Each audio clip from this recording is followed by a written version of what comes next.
ಇರುತ್ತೆ. ಹಾಗಾಗಿ ರೇಣುಕಾ ಸ್ವಾಮಿ ಕೊಲೆ ಪ್ರಕರಣದಲ್ಲಿ ಇಂಥದಕ್ಕೆಲ್ಲ ಅವಕಾಶ ಮಾಡಿಕೊಡಬಾರದು ಅನ್ನುವಂತಹ ಮನವಿ ಪೊಲೀಸರಿಂದ ಸಲ್ಲಿಕೆ ಆಗೋ ಸಾಧ್ಯತೆ. ಮತ್ತೊಂದು ಅಪ್ಡೇಟ್ ಲಭ್ಯವಾಗ್ತಾ ಇದೆ. ಪವಿತ್ರ ಗೌಡ ಜಾಮೀನು ಅರ್ಜಿ ಬೆನ್ನಲ್ಲೇ ಕುಟುಂಬಸ್ಥರ ಭೇಟಿ ಕೂಡ ಆಗಿದೆ. ತಾಯಿ, ತಂದೆ ಹಾಗೂ ಸಹೋದರರ ಪರಪ್ಪನ ಅಗ್ರಹಾರಕ್ಕೆ ಬಂದಿದ್ದಾರೆ ಪವಿತ್ರ ಗೌಡ ಅವರನ್ನ ಭೇಟಿಯಾಗುವುದಕ್ಕೆ. ನಾವು ಗಮನಿಸ್ತಾ ಇದ್ವಿ, ಅವರು ಪರಪ್ಪನ ಅಗ್ರಹಾರ ಸೇರಿದಾಗಿನಿಂದಲೂ ಕೂಡ ಪ್ರತಿ ಸೋಮವಾರ ಅವರ ಕುಟುಂಬಸ್ಥರು ಬರ್ತಿದ್ರು. ಯಾವಾಗ ಮಾಧ್ಯಮಗಳಲ್ಲಿ ವಿಜಯಲಕ್ಷ್ಮಿ ಬಂದಂತಹ ದಿನವೇ ಪವಿತ್ರ ಗೌಡ ಕುಟುಂಬಸ್ಥರು ಭೇಟಿ ಕೊಡ್ತಾರೆ, ಆಗ್ತಾ ಇರುವಂತಹ ಬೆಳವಣಿಗೆಗಳ ಬಗ್ಗೆ ಆಕೆಗೆ ಮಾಹಿತಿ ಕೊಡ್ತಿದ್ದಾರೆ ಅಂತ ವರದಿ ಪ್ರಸಾರ ಆಯಿತು. ದಿನವನ್ನ ಬದಲಾವಣೆ ಮಾಡಿಬಿಟ್ರು. ಸೋಮವಾರ ಬದಲು ಈಗ ಮಂಗಳವಾರಕ್ಕೆ ಪರಪ್ಪನ ಅಗ್ರಹಾರದ ಕಡೆಗೆ ಮಗಳ ಭೇಟಿಗಾಗಿ ಆಗಮಿಸಿದ್ದಾರೆ ಕುಟುಂಬಸ್ಥರು. ಕಾರಣ, ಜಾಮೀನಿಗಾಗಿ ಅರ್ಜಿ ಸಲ್ಲಿಕೆ ಆಗಿರುವ ಹೊತ್ತಲ್ಲೇ ಪವಿತ್ರ ಗೌಡ ಅವರ ಜೊತೆಗೆ ಚರ್ಚೆಗೆ ಕುಟುಂಬಸ್ಥರು ಮುಂದಾಕಿದ್ದಾರೆ ಅನ್ನೋದ್ರ ಬಗ್ಗೆ ಮಾಹಿತಿ ಸಿಗ್ತಾ ಇದೆ.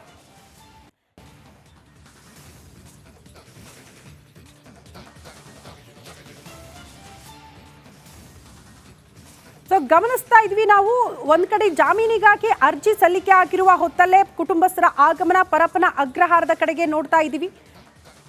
ಪ್ರತಿ ಸೋಮವಾರ ಅವರು ಪರಪ್ಪನ ಅಗ್ರಹಾರಕ್ಕೆ ಬರ್ತಾ ಇದ್ರು, ಮಗಳನ್ನ ಭೇಟಿ ಆಗ್ತಾ ಇದ್ರು, ಹೊರಗಡೆ ಆಗ್ತಾ ಇರುವಂತಹ ಬೆಳವಣಿಗೆಗಳ ಬಗ್ಗೆ ಅವರು ಮಾಹಿತಿ ಕೊಡ್ತಾ ಇದ್ರು. ಇನ್ನು ಪವಿತ್ರ ಜಾಮೀನು ಅರ್ಜಿ ಸಂಬಂಧ ಹೈಕೋರ್ಟ್ ವಕೀಲ ಸುನೀಲ್ ಕುಮಾರ್ ಅವರು ರಿಪಬ್ಲಿಕ್ ಜೊತೆ ಮಾತನಾಡಿದ್ದಾರೆ. ಹೆಣ್ಣು ಮಕ್ಕಳಿಗೆ ಕಾನೂನಿನಲ್ಲಿರುವಂತಹ ಅವಕಾಶಗಳು ಎಷ್ಟರ ಮಟ್ಟಿಗಿರುತ್ತೆ ಅದೆಲ್ಲದರ ಬಗ್ಗೆ ಎಕ್ಸ್ಪ್ಲೇನ್ ಮಾಡಿದ್ದಾರೆ. ಬನ್ನಿ ನೋಡ್ಕೊಂಡು ಬರೋಣ. ಇದೆ ಮೋಸ್ಟ್ಲಿ ಅವರು ಒಂದು ಹೆಲ್ತ್ ಗ್ರೌಂಡ್ ಅನ್ನು ತಗೊಂಡಿರ್ತಾರೆ. ಮಹಿಳೆಯಾಗಿ ನಾನು ಕೂಡ ನನಗೂ ಒಂದು ಹೆಲ್ತ್ ರೀಸನ್ ಇರುತ್ತೆ, ಹೆಲ್ತ್ ಸಮಸ್ಯೆ ಇರುತ್ತೆ. ನಾನು ಮಹಿಳೆಯಾಗಿ ನಾನು ಒಳಗಡೆ ಇದ್ದೀನಿ, 1.5-2 ತಿಂಗಳಿಂದ ಭಾಳಷ್ಟು ಒಳಗಡೆ ನೊಂದಿದ್ದೀನಿ. ಮತ್ತು ದರ್ಶನ್ ಅವ್ರ ಪಾತ್ರಕ್ಕೂ ನನ್ನ ಪಾತ್ರಕ್ಕೂ ಸ್ವಲ್ಪ ಅಜಗಜಾಂತರ ಇದೆ. ಅವ್ರನ್ನ ಅಸಾಲ್ಟ್ ಮಾಡೋದ್ರಲ್ಲಿ, ಆ ಹುಡುಗರನ್ನೆಲ್ಲ ಕರ್ಕೊಂಬಂದಿರೋದ್ರಲ್ಲಿ ಭಾಳಷ್ಟು ರೋಲು ದರ್ಶನ್ ಅವ್ರದ್ದಿದೆ. ನಂದು ಏನೂ ಇಲ್ಲ, ನಾನು ಯಾವ ಹುಡುಗರನ್ನೂ ಕರೆದಿಲ್ಲ. ನಾನು ಬರೀ ದರ್ಶನ್ ಅವ್ರ ಗಮನಕ್ಕೆ ತಂದೆ ಅಷ್ಟೇ. ಸ್ನೇಹಿತನಾಗಿ ನನಗಿಷ್ಟು ಕೆಟ್ಟ ಅಶ್ಲೀಲ ಮೆಸೇಜ್ ಬಂದಾಗ ಯಾವುದೇ ಮಹಿಳೆ ತನ್ನ ಸ್ಥಾನದಲ್ಲಿದ್ದಾಗ ಮಾಡುವಂಥ ಕರ್ತವ್ಯ ನಾನು ಮಾಡಿದ್ದೀನಿ. ಅದಕ್ಕೆ ದೊಡ್ಡ ತಪ್ಪ. ನಾನು ಒಂದು ಪಕ್ಷ ಹೋಗಿ ಆತನಿಗೆ ನಾನು ಹೊಡೆದಿದ್ದರಿಂದ ಆತನಿಗೆ ಅನ್ಯಾಯ ಆಗಿದ್ದರೆ ಆವಾಗ ನನಗೂ ನೀವು ಶಿಕ್ಷೆ ಕೊಡ್ಬೋದು. ದರ್ಶನ್ ಅವ್ರದ್ದು ಜಾಸ್ತಿ ರೋಲ್ ಇದೆ, ನನ್ನ ರೋಲ್ ಏನೂ ಇಲ್ಲ. ನಾನು ಜೊತೆಲಿ ಬಂದೆ, ದರ್ಶನ್ ಕರ್ಕೊಂಬಂದರು, ನಾನು ಬಂದು ನಿಂತೆ, ನನ್ನ ಮುಂದೆ ಬೈದರು, ನನ್ನ ಮುಂದೆ ಅವ್ರಿಗೆ ಬುದ್ಧಿ ಹೇಳಿದ್ರು. ಹಾಗಾಗಿ ನನ್ನ ರೋಲ್ ಕಮ್ಮಿ ಇದೆ. ದರ್ಶನ್ ರೋಲ್ಗೂ ನನಗೂ ನೀವು ಕಂಪೇರ್ ಮಾಡ್ಲಿಕ್ಕೆ ಆಗೋದಿಲ್ಲ. ಮತ್ತು ಅಲ್ಲಿ ಹೊಡೆದವರು, ಅಷ್ಟೊಂದು ಸೀರಿಯಸ್ ಇಂಜುರಿ ಮಾಡಿದವರು ಅವರೆಲ್ಲ ಬೇರೆ ಇದ್ದಾರೆ. ನಾನು ಆ ಥರ ಎಲ್ಲೂ ಹೊಡೆದಿಲ್ಲ. ಯಾಕಂದರೆ ಇವರ ಫಿಂಗರ್ ಪ್ರಿಂಟು ಯಾವುದೇ ಪದಾರ್ಥದ ಮೇಲೆ ಸಿಕ್ಕಿಲ್ಲ. ಅಲ್ಲಿದ್ದಂಥ ರಾಡ್ ಆಗ್ಬೋದು, ಅಲ್ಲಿ ಕೆಲವು ಬಟ್ಟೆಗಳ ಮೇಲೆ ಆಗ್ಬೋದು, ಅಥವಾ ಗೋಡೆ ಅಥವಾ ಅದನ್ನು ಗೇಟ್ ಎಲ್ಲೂ ಕೂಡ ಎಲ್ಲೂ ಕೂಡ ಫಿಂಗರ್ ಪ್ರಿಂಟ್ ಸಿಕ್ಕಿಲ್ಲ. ಇವ್ರು ಹೇಳೋವಂಥದ್ದು, I was a silent witness to the crime. ನಾನು ಕರ್ಕೊಂಡು ಹೋದ್ರು, ನಾನು ನಿಂತಿದ್ದೀನಿ. ನನ್ನ ಮುಂದೆ ಸೀರಿಯಸ್ ಆಗಿ ವಾರ್ನಿಂಗ್ ಕೊಟ್ಟರು. ಹೊಡೆದ್ರು ಬಡಿದ್ರು ಅಂತ ಏನು ಹೇಳಿದ್ದಾರೆ ಅನ್ನೋದು ನ್ಯಾಯಾಧೀಶರ ಮುಂದೆ ಇದೆ. 164 ಸ್ಟೇಟ್ಮೆಂಟಲ್ಲಿ.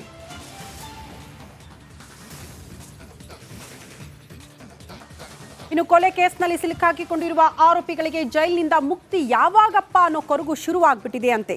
ಹೀಗಾಗಿ ಒಬ್ಬೊಬ್ಬರೇ ಜಾಮೀನಿಗಾಗಿ ಅರ್ಜಿ ಸಲ್ಲಿಸ್ತಾ ಇದ್ದಾರೆ. ಹಾಗಾದ್ರೆ ಈಗ ಯಾರು ಅರ್ಜಿ ಸಲ್ಲಿಕೆ ಮಾಡಿದ್ದಾರೆ ಆ ಕುರಿತ ಒಂದು ರಿಪೋರ್ಟ್ ಇಲ್ಲಿದೆ ನೋಡಿ.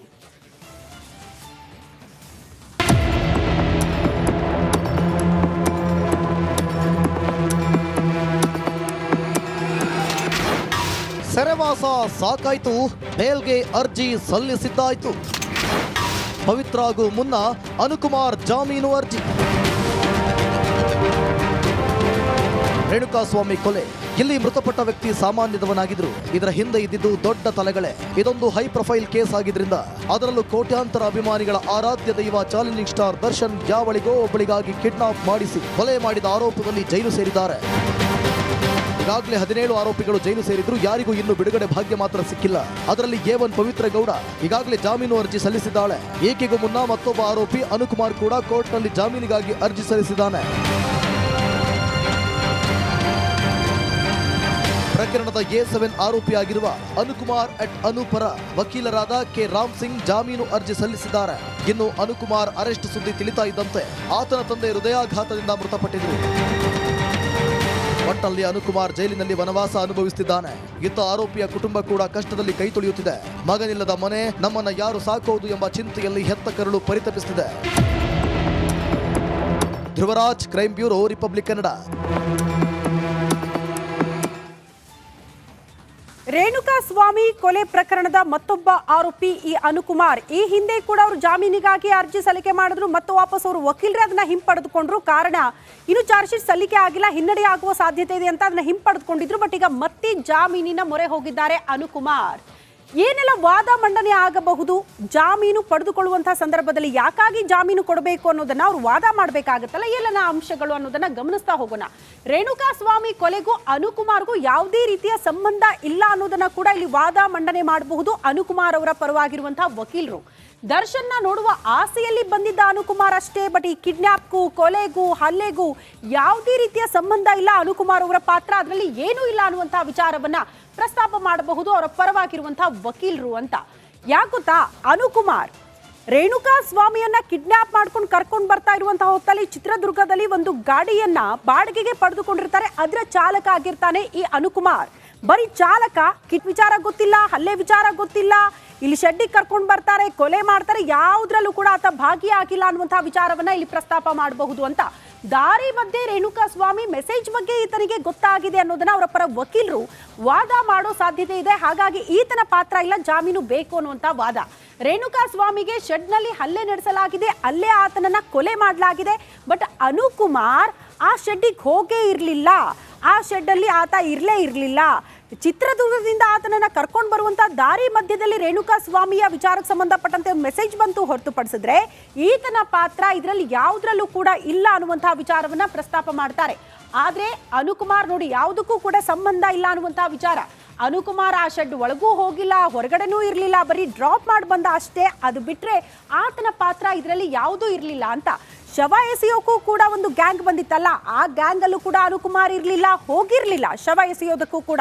ಹಾಗಾಗಿ ಸಾಕ್ಷ್ಯಾಧಾರ ನಾಶ ಮಾಡಿಲ್ಲ, ಕಿಡ್ನಾಪ್ ಅಲ್ಲಿ ಭಾಗಿಯಾಗಿಲ್ಲ, ಹಲ್ಲೆ ಮಾಡಿಲ್ಲ, ಶೆಡ್ನಲ್ಲಿ ಕೊಲೆ ಆಗಿದೆ ಅಂದ್ರೆ ಅಲ್ಲೂ ಕೂಡ ಆತ ಇರಲಿಲ್ಲ. ಹಾಗಾಗಿ ಜಾಮೀನು ನೀಡಬೇಕು ಅಂತ ವಕೀಲರು ವಾದ ವೆಲ್ಕಮ್ ಬ್ಯಾಕ್. ನಟ ದರ್ಶನ್ ಪರಪ್ಪನ ಅಗ್ರಹಾರ ಸೇರಿದಾಗಿನಿಂದಲೂ ಕೂಡ ಪ್ರತಿ ಸೋಮವಾರ ದರ್ಶನ ಕುಟುಂಬಸ್ಥರು ಅಂದ್ರೆ ಪತ್ನಿ ವಿಜಯಲಕ್ಷ್ಮಿ, ಪುತ್ರ ವಿನೀಶ್ ಅವರ ಭೇಟಿಗಾಗಿ ಆಗಮಿಸ್ತಾರೆ. ಅದರಂತೆ ನಿನ್ನೆ ಮಗ ವಿನೀಶ್ ಅಪ್ಪನನ್ನ ಭೇಟಿ ಆಗಬೇಕು ಅಂತ ಪರಪ್ಪನ ಅಗ್ರಹಾರದ ಕಡೆಗೆ ಬಂದಿದ್ರು. ನಿನ್ನೆ ತಾಯಿ ಜೊತೆ ಜೈಲಿಗೆ ವಿನೀಶ್ ಕೂಡ ಬಂದಿದ್ರು. ಅಪ್ಪನನ್ನ ನೋಡಬೇಕು, ಮಾತನಾಡಿಸ್ಬೇಕು ಅಂತ. ಅಪ್ಪನ ಫೇವ್ರೆಟ್ ಚಾಕ್ಲೇಟ್ ಅನ್ನ ವಿನೀಶ್ ತಂದಿದ್ರಂತೆ, ಅಪ್ಪನಿಗೆ ಕೊಡಬೇಕು ಅಂತ. ಮೊದಲು ಚಾಕ್ಲೇಟ್ ಕೊಂಡೊಯ್ಯೋದಕ್ಕೆ ಕಾಕಿ ನಿಷೇಧ ಮಾಡ್ತು, ಅವಕಾಶ ಮಾಡಿಕೊಡ್ಲಿಲ್ಲ. ಬಟ್ ಹಂತ ಹಂತವಾಗಿ ಮನವಿ ಮಾಡಿಕೊಂಡು ವಿನೀಶ್ ಒಂದಾದ್ರೂ ಚಾಕ್ಲೇಟ್ ಕೊಡಲೇಬೇಕು ಅಂತ ಬೇಡ್ಕೊಂಡಾದ ಬಳಿಕ ಅಧಿಕಾರಿಗಳು ಅಂದ್ರೆ ಜೈಲು ಅಧಿಕಾರಿಗಳು ಅದಕ್ಕೆ ಅವಕಾಶ ಮಾಡಿಕೊಟ್ರು. ಅಪ್ಪನ ಫೇವ್ರೆಟ್ ಒಂದು ಚಾಕ್ಲೇಟ್ ಅನ್ನ ತೆಗೆದುಕೊಂಡು ಹೋಗಿ ತಿನ್ನಿಸಿ ತಪ್ಪಿಕೊಂಡಿದ್ರಂತೆ ವಿನೀಶ್. ನಿನ್ನೆ ಪರಪ್ಪನ ಅಗ್ರಹಾರದ ಒಳಗಡೆ ಆಗಿರುವಂತಹ ಬೆಳವಣಿಗೆ. ಅಪ್ಪನನ್ನ ನೋಡಿ ವಿನೀಶ್ ಭಾವುಕರಾದ್ರು, ಅವರ ಫೇವ್ರೆಟ್ ಚಾಕ್ಲೇಟ್ ಅನ್ನ ಕೊಟ್ಟರು, ತಪ್ಪಿಕೊಂಡಿದ್ರಂತೆ. ಕೆಲ ಹೊತ್ತು ಮಾತನಾಡಿದ್ದಾರೆ ಕೂಡ.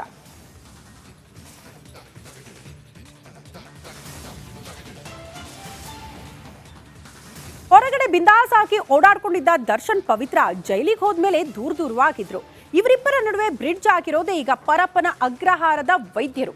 ಹೇಗಪ್ಪ ಅಂದ್ರೆ ಅನಾರೋಗ್ಯದ ನೆಪ ಮಾಡಿ ಇಬ್ಬರನ್ನ ಕೂಡ ಭೇಟಿ ಮಾಡೋದಕ್ಕೆ ವೈದ್ಯರೇ ಅವಕಾಶ ಮಾಡಿಕೊಡ್ತಿದ್ದಾರಂತೆ. ಈ ಕುರಿತ ಒಂದು ರಿಪೋರ್ಟ್ ಇಲ್ಲಿದೆ ನೋಡಿ. ರಿಪಬ್ಲಿಕ್ ಕನ್ನಡದಲ್ಲಿ ಜೈಲಿನ